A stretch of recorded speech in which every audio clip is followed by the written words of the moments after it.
বিদেশের মাটিতে বসে জননেত্রী শেখ হাসিনা ঢাকা লকডাউনে ডাক দিয়েছিলেন, কিন্তু দেশবাসী সমগ্র জাতি আজকে রাস্তায় নেমে পুরো বাংলাদেশটাকেই লকডাউনের আওতায় নিয়ে এসেছেন। এবং এই ঘটনা দেখেই আজ ডেভিল ইউনূস এবং ওর সাথে থাকা সাঙ্গপাঙ্গ জঙ্গিরা, দেশদ্রোহীরা বলে রাখলাম, চ্যালেঞ্জ দিয়ে বলছে, ওরা ঘুমের ওষুধ ছাড়া আজকে ওদের ঘুম হবে না। কিন্তু আমাদের ঘুমালে চলবে না।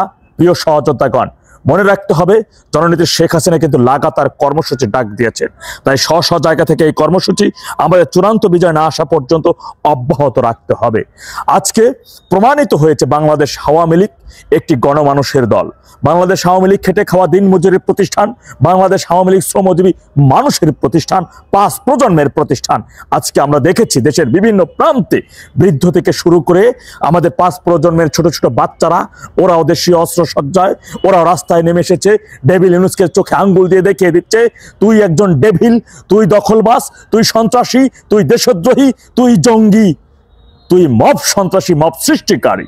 তথাপি আজকে আমরা দেখেছি আমাদের দেশবাসী ভাইয়েরা কিভাবে প্রোটেকশন অস্ত্র, দেশীয় অস্ত্র শস্ত্র হাতে নিয়ে এবং টেরা বৈঠা লগি নিয়ে রাজপথে দখলে নিয়েছে। রাজপথ নেমেছিল লকডাউন শতভাগ সফলের লক্ষ্য নিয়ে তারা রাজপথে নেমেছিল। আমার ভাইয়েরা আমার, এই দেশীয় অস্ত্র শুধু হাতে রাখলেই হবে না, আগামীতে দেশীয় এই অস্ত্র ব্যবহার করতে হবে।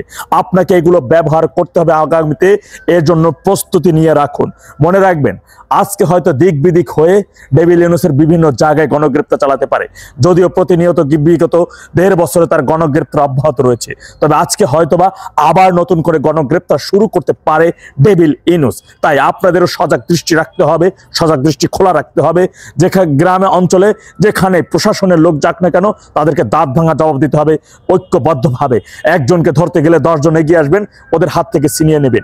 আগেই বলেছিলাম, মাঠে থাকা সেনা সদস্যরা যারা রয়েছেন তারা কোনো রাজনৈতিক দলের কর্মসূচিতে বাধা দিবে না এবং মাঠে থাকা দেশপ্রেমিক পুলিশ সদস্যরাও বাধা এড়িয়ে চলবেন। যদিও তাদের সিনিয়র যে সকল অফিসাররা রয়েছেন তার একটি অংশ, যাদের হাতে 24-এর পাশাপাশি পুলিশের রক্ত লেগে আছে, যাদের হাতে 7.62 স্নাইপারের ছাপ রয়েছে এবং দেশদ্রোহীদের রক্ত রয়েছে, যাদের হাতে রাজাকার পাকিস্তানিদের রক্ত রয়েছে যাদের দেহে। সুতরাং তারা হয়তো অনেক ধরনের সমস্যার সৃষ্টি করতে পারে, আর সেগুলো আমাদের ঐক্যবদ্ধভাবে আমাদেরকে মোকাবেলা করতে হবে। আগেই বলেছিলাম, ওদের আছে জঙ্গি, ওদের আছে বিদেশি অস্ত্র, ওরা একটি মিলিশিয়া তথাকথিত এই যে শীর্ষ সন্ত্রাসীদের দিয়ে গঠিত তৈরি মিলিশিয়া বাহিনী। ওরা যত যাই তৈরি করুক না কেন, সব কিছু দেশের জনগণের জোয়ারে ভেসে যাবে বাংলাদেশের মানচিত্র বাইরে। তথাপি আমাদেরকে চূড়ান্ত বিজয় না আসা পর্যন্ত স্ব জায়গা থেকে আমাদের প্রস্তুতি রাখতে হবে এবং চূড়ান্ত বিজয় না আসা পর্যন্ত লাগাতার এই আন্দোলন চালিয়ে যেতে হবে। মানুষ আজকে দেখেছে দেশের রাজপথে কোনো নেতা নাই, নেত্রী বিদেশ থেকে ঢাকা লকডাউনের ডাক, কিন্তু আজকে সারা বাংলাদেশে দেখেছে নেতা শূন্য দলের পরিস্থিতি। আগামীতে যখন নেতারা রাজপথে নামবেন, আগামীতে যখন নেত্রী সরাসরি আরো নির্দেশনা দিবেন, তাহলে পরিস্থিতি কোন দিকে যাবে ওরা এটি ভাবছে এবং আগামীতে কি করণীয় হতে পারে মনে রাখবেন। ওরা সাধারণ জনগণের সামনে যত বাধাই নিয়ে আসুক না কেন, যত নোংরা পরিকল্পনায় আসুক না কেন, কোনো পরিকল্পনায় কাজ হবে না। কেননা গণজোয়ার যেখানে, সাধারণ মানুষের সম্পৃক্ততা যেখানে থাকে, সাধারণ মানুষের অধিকার আদায়ের আন্দোলন যেটাকে থাকে এবং সত্য চিরদিনই সত্য, সত্যর বিজয় সুনিশ্চিত, যতই মিথ্যার প্রলাপ সেখানে দিক না কেন, কোনোটাই কোনো কিছুতেই কাজ হয় না। আজকে যারা রাজপথে নেমেছে তারা সবাই যে দেশপ্রেমিক, দেশের জন্য, মানচিত্র রক্ষার জন্য, সার্বভৌমত্ব রক্ষার জন্য। আজকে গরিব দুঃখী মেহনতি মানুষের গণের যে সকল ভাইয়েরা আমার রাজপথে নেমেছে, তারা আজকে ইউনূস গংদেরকে দেখিয়ে দিয়েছে এদেশের গরিব দুঃখী মেহনতি মানুষের প্রতিষ্ঠান আওয়ামী লীগ। আওয়ামী লীগকে দাবায় রাখতে কেউ পারবে না, কখনো পারবে না। 5 প্রজন্মে ছোট ছোট বাচ্চারা দেখিয়ে রেখেছে যে আমাদের পরবর্তী প্রজন্মরা প্রস্তুত রয়েছে আওয়ামী লীগের হয়ে ডাল নিয়ে দাঁড়িয়ে থাকার জন্য। তাই আমরা বলবো, দেশবাসী আরো বেশি সোচ্চার হন, আরো বেশি ঐক্যবদ্ধ হন। মনে রাখবেন, দেশের স্বাধীনতার সার্বভৌমত্ব আজকে হুমকির মধ্যে, দেশের আর্থ সামাজিকতা হুমকির মধ্যে, আজকে অর্থনৈতিক অবস্থা ভঙ্গুর পরিণতি হয়েছে।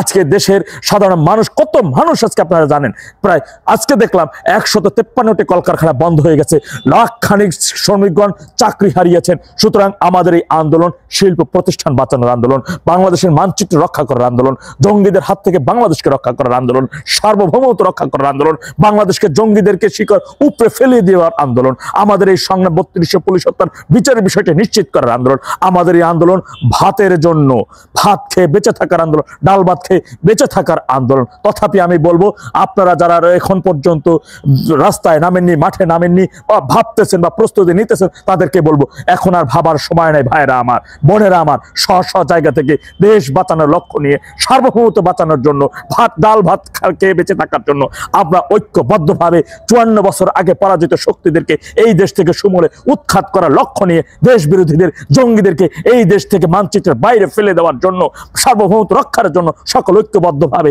রাস্তায় নেমে আসুন। আমাদের চূড়ান্ত বিজয় না আসা পর্যন্ত এই সংগ্রামে, আন্দোলন, এই ধারাবাহিকতা চলতে থাকবে এবং তত সময় পর্যন্ত আমাদের সংগ্রামও চালিয়ে যেতে হবে।